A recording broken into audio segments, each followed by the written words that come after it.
Hello everybody, this is Joe from PrepAgent. Give me a thumbs up if you could hear me and we'll get started.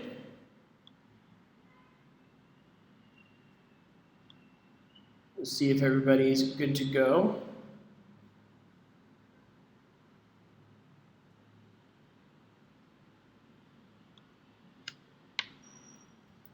Okay, good. Loud and clear.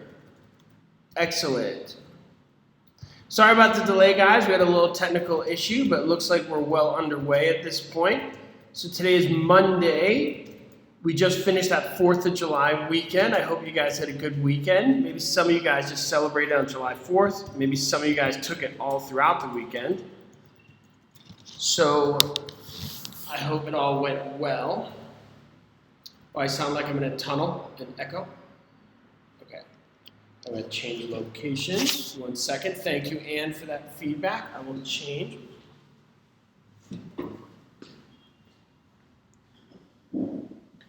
Is this a little better, guys? I just changed rooms, so there's less of an echo.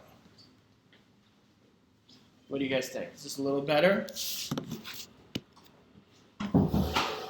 Okay. How's that? Less of an echo?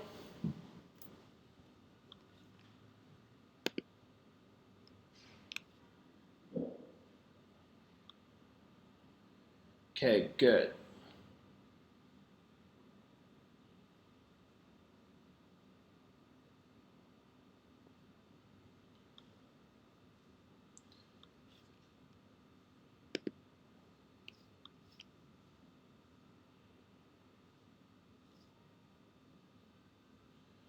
All right, so today we're doing property transfer. And so with that being said, we all have to know what a deed is. Who here could tell me what is a deed? What is a deed? Who could tell me what is a deed? Can you guys do that? What is a deed? We're going to start off with that. So when you talk about property transfer, it all starts there with deeds. There's many types of deeds you got to know for your exam.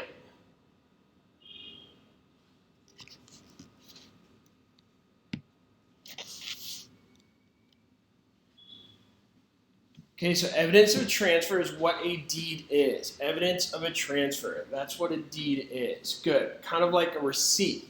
Excellent. Who here could tell me a type of deed? What is a type of deed you guys use? What is a type of deed? Can anybody name different types of deeds? So you hear things like grant deeds, quitclaim deeds, warranty deeds, reconveyance deeds, trust deeds, all that kind of fun stuff.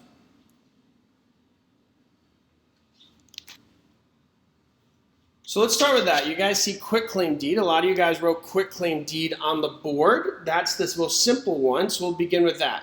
What is a quitclaim deed? Who here knows what a quitclaim deed is?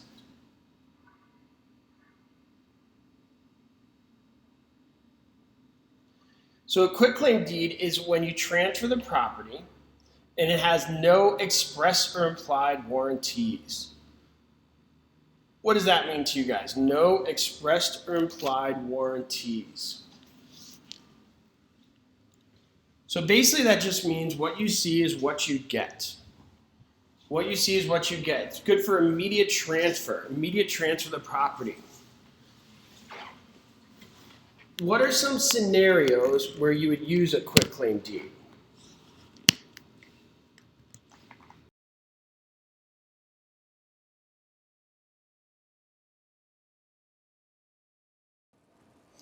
In a way, it's kind of as is. That's right, Thomas. So during a divorce would be a time to use a quitclaim deed.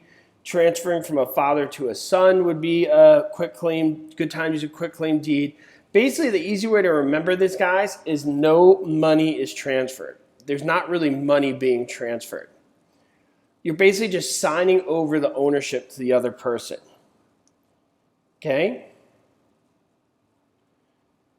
Now, Arthur's on the chat today, and usually he likes me to mention about our referral program. Make sure you guys don't forget about that referral program. Arthur, if you want to post a link to that, let me know. It's a good way for you guys to get some extra income while you're studying. So Arthur, if you want to post any links regarding that referral program, let's put it up so everybody can find it.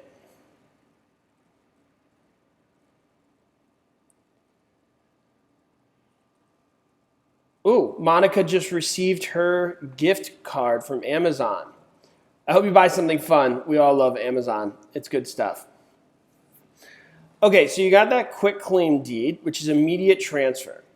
The other type of deeds you guys see is your granteed and warranty deed. Granteed and warranty deed. They kind of function the same way. They have those express or implied warranties. Those are a little more typical when you buy or sell a home. Okay? When you buy or sell a home for your average person. What type of things would they reveal? What type of things would they reveal? Patricia Douglas, if the computer's cloudy, make sure you have your settings to 720 HD. Make sure it's set to 720 HD on your settings, and that'll clear everything up. So it'll reveal liens, different types of ownership in the past of different people who had it, different types of clouds on title. I think somebody mentioned a cloud on title. I believe that was Ann, mentioned that cloud on title. So that is correct. Now, when you say warranty deeds, you have a special warranty deed and a general warranty deed. Who knows the difference between a special warranty deed and a general warranty deed? Who here knows the difference between a special warranty deed and a general warranty deed? What do you guys think? So a special warranty deed is for the duration of the previous owner, whereas a general warranty deed is for the entire life of the property. Everybody got that? That's important. A lot of people get that confused. It doesn't have to do with the amount of things it cover. It more has to do with the time. The special warranty deed has to do for the duration of the previous owner, and the general warranty deed has to do with the entire life of the property. Everybody write got it. Write got it if you got it. I want to see everybody write got it with a big thumbs up there. Because that's an important concept there.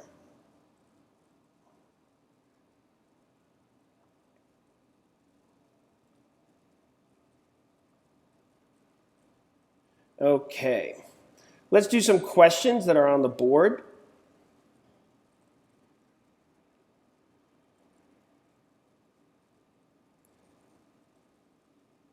Under federal income tax law, the basis of real property is A, purchase price minus any existing assumed loans, B, assessed value prior to sale, C, fair market value, or D, cost. And Renee, what I mean by that, it checks how everything was done while the previous owner had the property, as opposed to a general warranty deed checks for the entire life of the property. So a special warranty deed wouldn't reveal things that occurred before the previous owner. Okay, I'm going to read this question again. Under federal income tax law, the basis of property is the property's A, purchase price minus any existing assumed loans, B, assessed value prior to sale, C, fair market value, or D, cost. And the answer is cost. Okay, when we talk about property transfer, we tend to talk about taxes a lot. Everybody write boo taxes, right? Boo taxes. Okay, so are taxes an encumbrance? What do you guys think? Are taxes an encumbrance?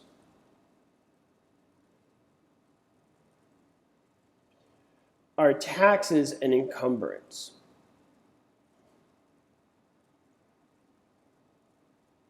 Yes, they are encumbrances. Good. Are taxes a lien? Are taxes a lien?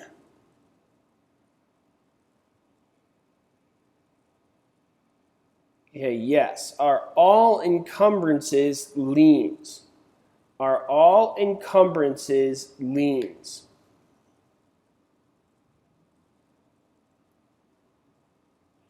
What do you guys think? Are all encumbrances liens? No, all encumbrances are not liens. Can you guys give an example of an encumbrance that is not a lien? Can you guys give me an example of an encumbrance that is not a lien?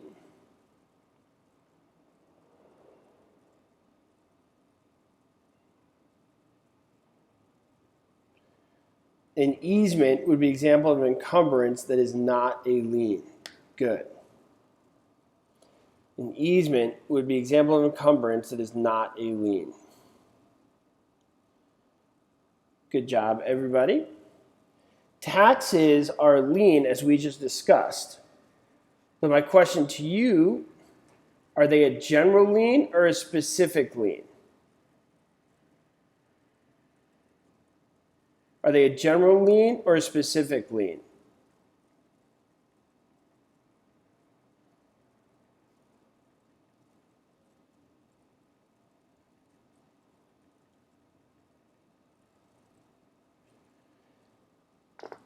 Okay, so they can be either specific or general. That was kind of a trick question. Property taxes are specific liens, and income taxes are general liens. What is the difference between a specific lien and a general lien? What do you guys think? What is the difference between a specific lien and a general lien?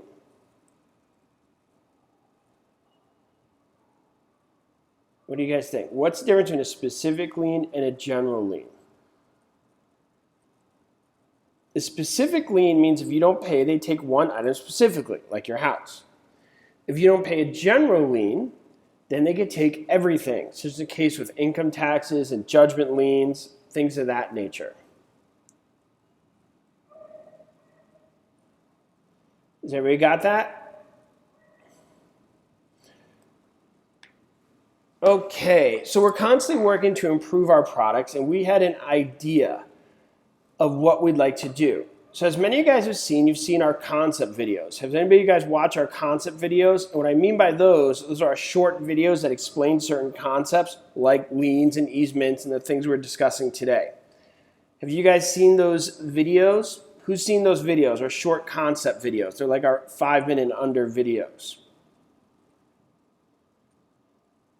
So what we're thinking, Arthur had this idea yesterday, so I wanted to share it with you guys, and he was interested in knowing you guys' response, so I want to throw this idea out to you guys, is what do you guys think if we add about 5 to 10 questions after each video pertaining to that video?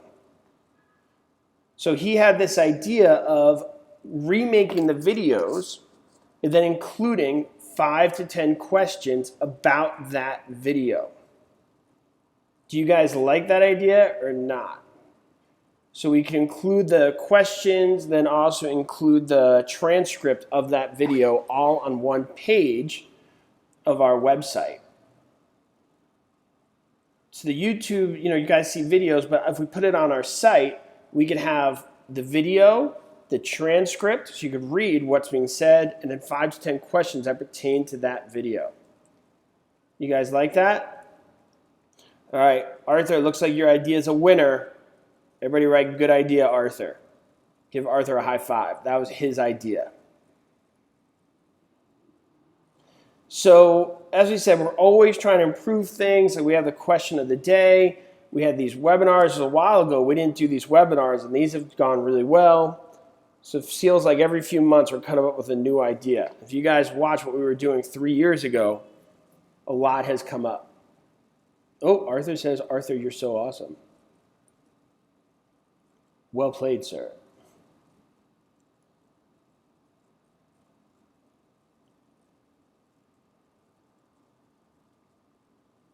All right, moving right along.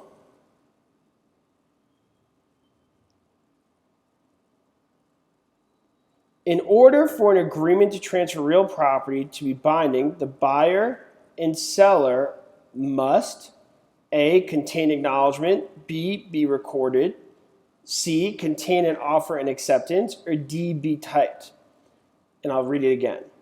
In order for an agreement for a transfer of real property to be binding on the buyer and seller, it must A, contain acknowledgement, B, be recorded, C, contain an offer and acceptance, or D, be typed? What do you guys think?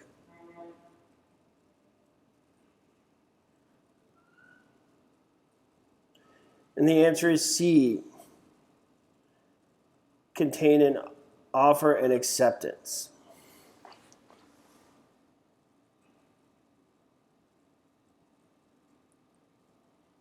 Okay, moving right along.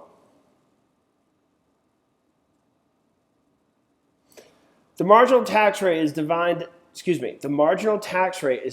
as A, the tax rate which is applied to the next dollar earned, B, the 29% tax rate, C, 22% of gross income, D, the tax rate which is applied to the last dollar earned. I'll read it again.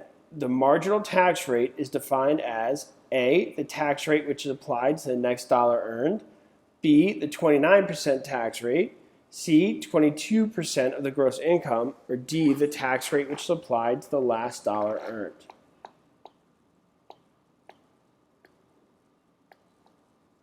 And the answer is A, the tax rate which is applied to the next dollar earned.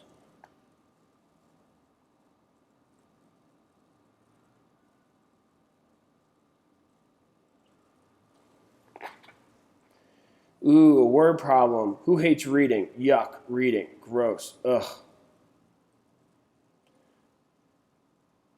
Okay, Miss Johnson owned an income property with adjusted cost basis of $150,000 and a fair market value of $200,000. She exchanged the property for another income property which had a fair market value of $210,000. Both properties had no loans against them and no adjustments were made for the differences in value. For federal income tax purposes, the new property will have a basis for Mrs. Johnson of A, $150,000, B, $210,000, C, $200,000, or D, $100,000. I'll read that again.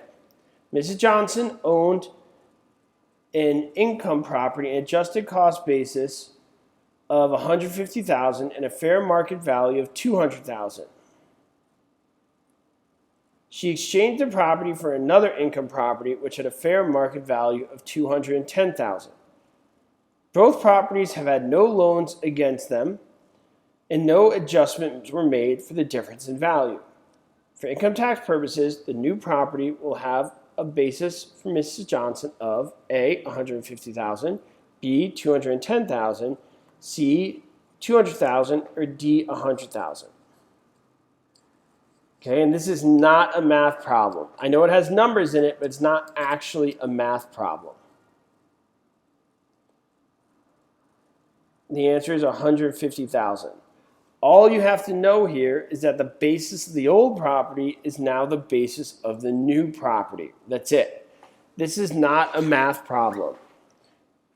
A lot of times when you guys see numbers, you automatically think it's math, but sometimes they're just testing you on a concept. And the concept they want you to understand here is the cost basis of the old property becomes the cost basis of the new property.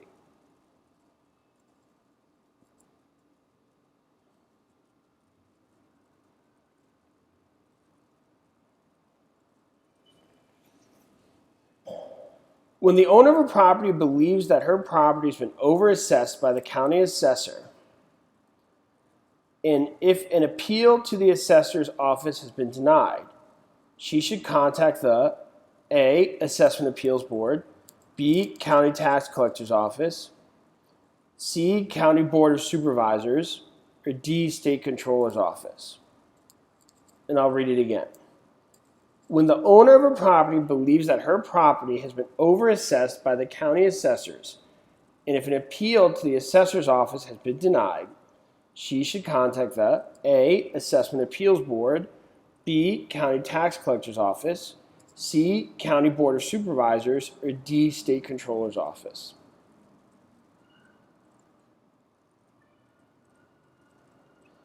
And the answer is A, Assessment Appeals Board.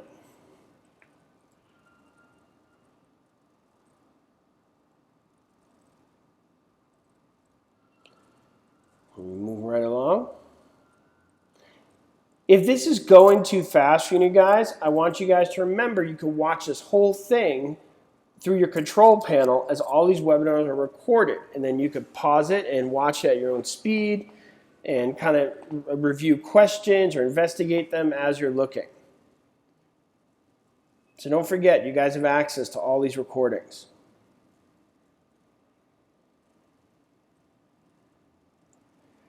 Title to personal property is transferred by A, bill of sale, B, security, C, chattel mortgage, D, notice of bulk transfer. Okay, and I'll read it again. Title to personal property is transferred by A, bill of sale, B, security, C, chattel mortgage, or D, notice of bulk transfer.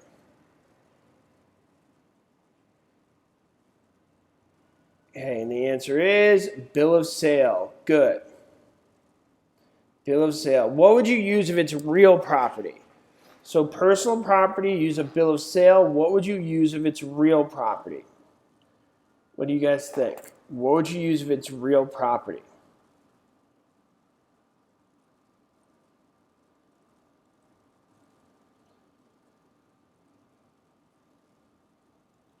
You would use a deed. That's how we started today's webinar. You would use a deed. Exactly.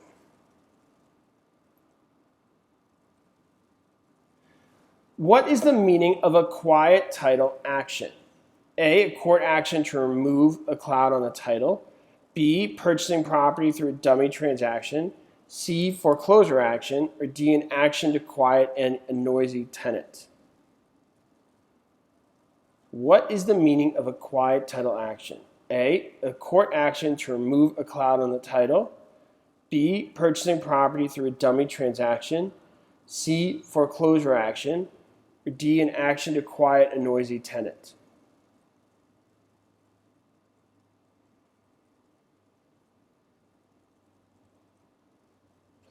The answer is A, court action to remove a cloud on the title.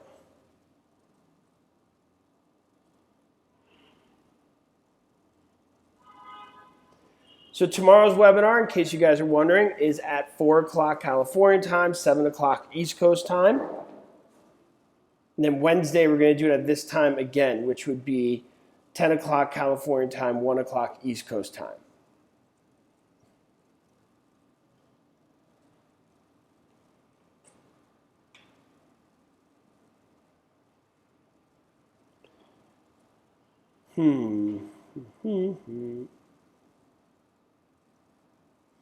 When a government body takes private real property for necessary public use, certain legal processes must be followed. Such a taking is an exercise of the right of A, escheat, B, eminent domain, C, zoning, or D, police power.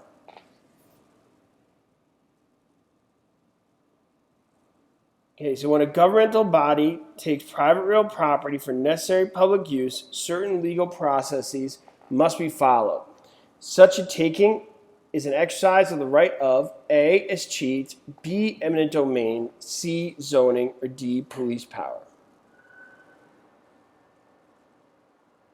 And the answer is eminent domain. Eminent domain is one of those 4 government powers. Who could tell me the other 3? There are 4 government powers. Eminent domain is one of them. What are the other 3? What do you guys think? What are the other 3 government powers?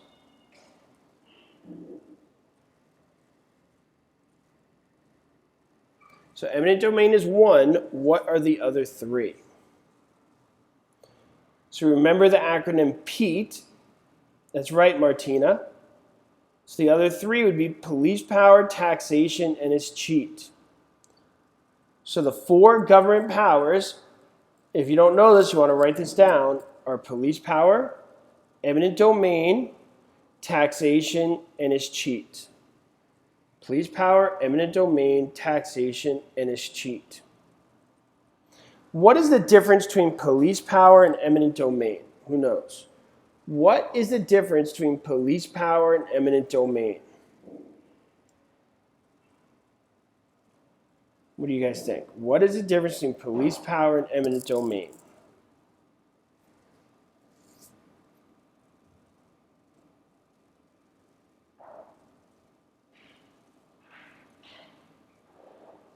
Okay, so the big difference between police power and eminent domain is that just compensation bit. In eminent domain, they could take the property from you and they would pay you for that property through that process of condemnation. Police power, they don't necessarily take the property away from you, they more tell you how to use it. And that's in the form of like building codes and zoning and things of that nature. So that's the big fundamental difference. Everybody got it? Right? Got it. Okay, that's an important difference there for you guys.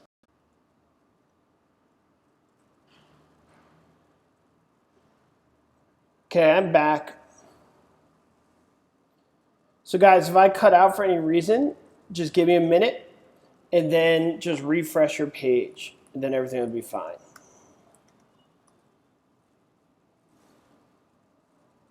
All right, so just remember, just give me a few minutes. Sometimes the internet is what it is, and every once in a while things cut out. I'm sure we all have that. So when that happens, just give me a minute. I'll reconnect and then just refresh your page. Sorry about that. Okay, moving on to the problem. A deed to convey property would be signed by A, the grantee, B, the grantor, C, a notary public, or D, any authorized public officer. So a deed to convey property will be signed by A, the grantee, B, the grantor, C, a notary public, or D, any authorized public officer.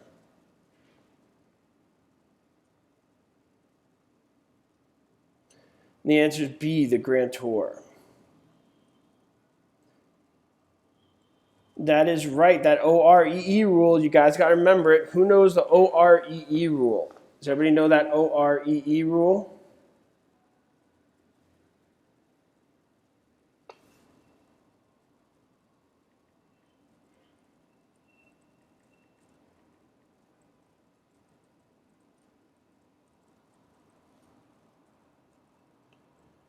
What is that OREE rule?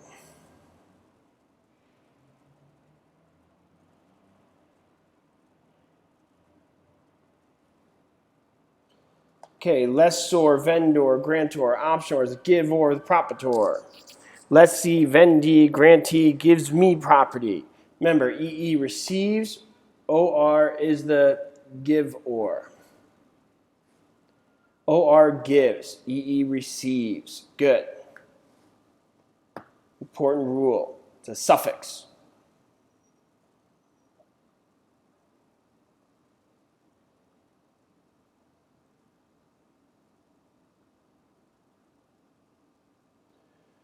Which of the following statements is incorrect? A, a will conveys no interest in real estate until after the death of the testator. B, a deed conveys a present interest in real estate. C, a deed conveys a future interest in real estate if so specified by the grantee. Or D, a will conveys no interest in real estate until it is probated.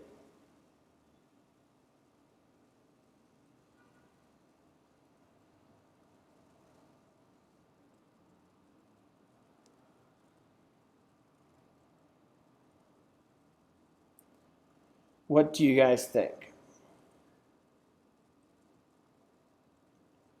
And the answer is C, a deed conveys a future interest in real estate if so specified by the grantee.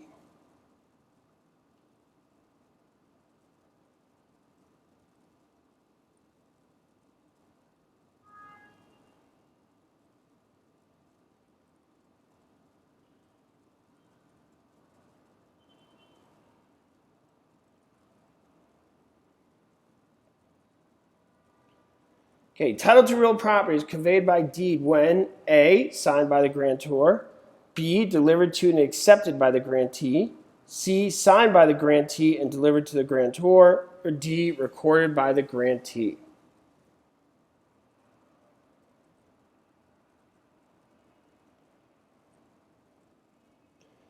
Okay, title to real property is conveyed by deed when A, signed by the grantor, B, delivered to and accepted by the grantee, C, signed by the grantee and delivered to the grantor, or D, recorded by the grantee. What do you guys think?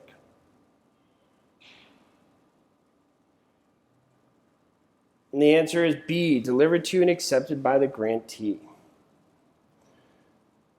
All right, guys, that's it for today. I hope you guys have a good Monday. We will be back tomorrow at 4 o'clock California time, 7 o'clock East Coast time. And other than that, I hope you guys all have a good day. And this is Joe from PrepAgent with Arthur and Adrian. Thanks, guys.